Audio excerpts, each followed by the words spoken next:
On the 5th day of Christmas, my throwing coach gave to me 5 throwing rules.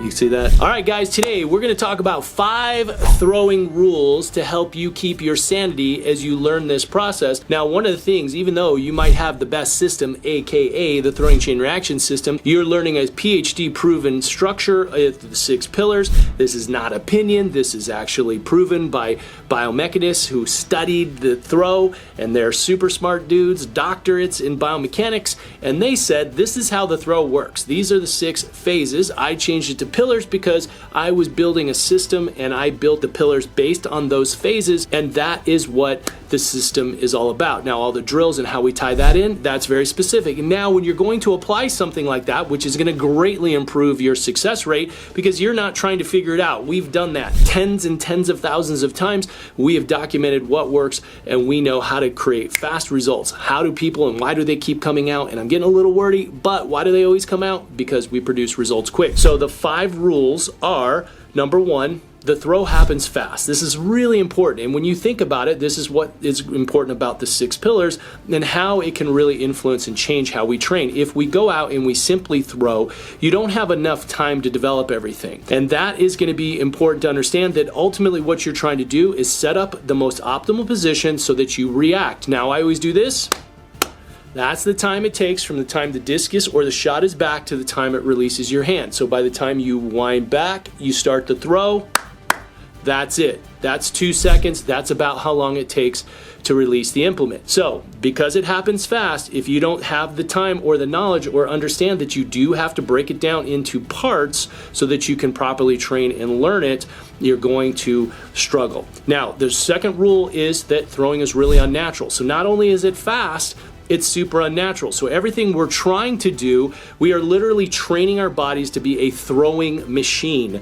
And that means how we sequence, block, all the different things we're going to talk about. The orbit of the discus, the orbit of the shot, how we wrap in the shot, how we wrap in the discus.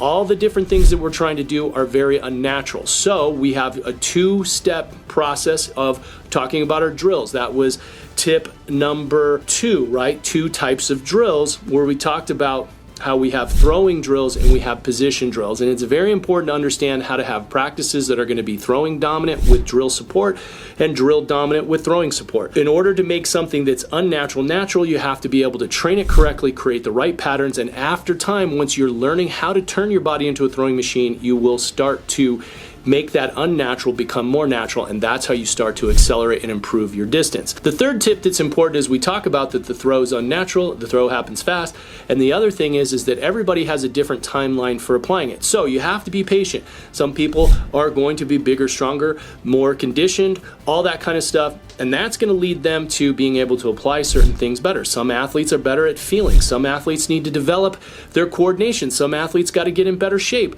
Some athletes are over analytical, and that means you're going to sit there and you're going to think to death, so you're going to be even more mechanical. So you have to understand that everybody improves at a slightly different timeline, and that's an important variable so that you don't get discouraged sometimes when things take a little longer. The thing I can assure you is that if you're doing the right things, the hard work always pays off, and you will always eventually take that jump. The 4th rule of throwing is, remember, general work does not produce specific outcomes.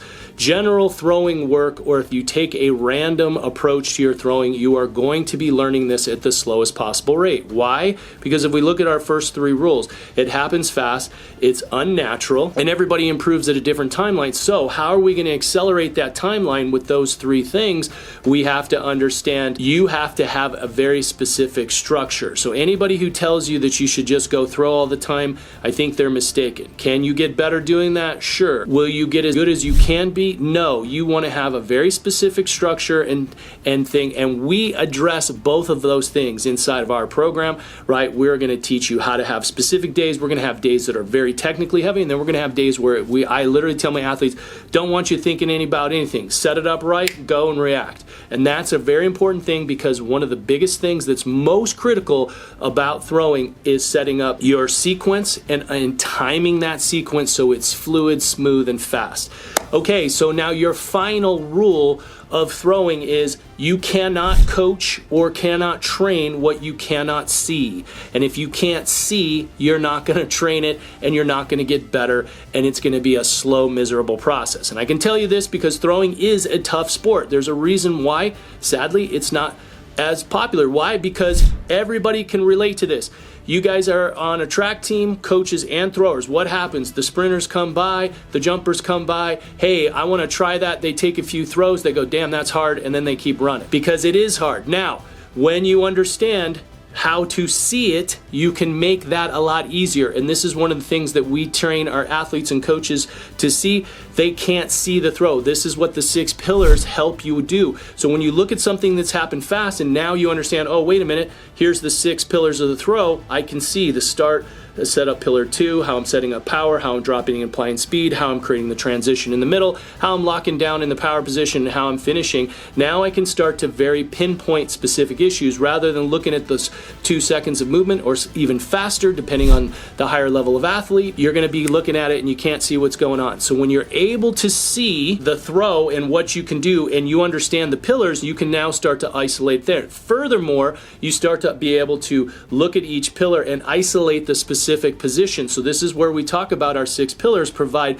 a location in the ring, technical objectives, positions that enable you to hit those positions, and windows of execution. Why windows? Because everybody's different. Torso length, arm length, strength levels, all these different things. So how you move and balance and shift your chest and all these things are going to be slightly modified based on the individual, but the gross position is important. And being able to see that and identify key markers from a biomechanical standpoint will help you to understand how to select drills from the system, how to pick your PEDs correctly, your throwing drills and your position drills, and how to identify every thrower's unique individual issue. And if you're coaching yourself, you can now start to see exactly what's going on, all nailed down even to the 6 positions of pillar 1, setting up our chain reaction and understanding how critical that is and how that influences all your positions, because sometimes you're trying to fix positions that you don't need to spend time fixing. You need to make sure that you are understanding the cause of the problem, i.e. the chain reaction and the activation sequence. And when you understand that,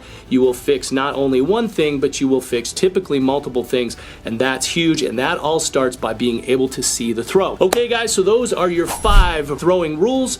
Apply those rules, keep that in mind as you're trying to learn to become a better thrower. And remember, if you're looking for live coaching, nothing beats live coaching and a structure and a system and all the tools you need with workouts, programs, drills, how-tos, everything that you can think of to achieve your throwing success. Be sure to check out our TCR Method program. We're having a super awesome Christmas special, so check it out and I'll see you on the next tip. Take care, guys.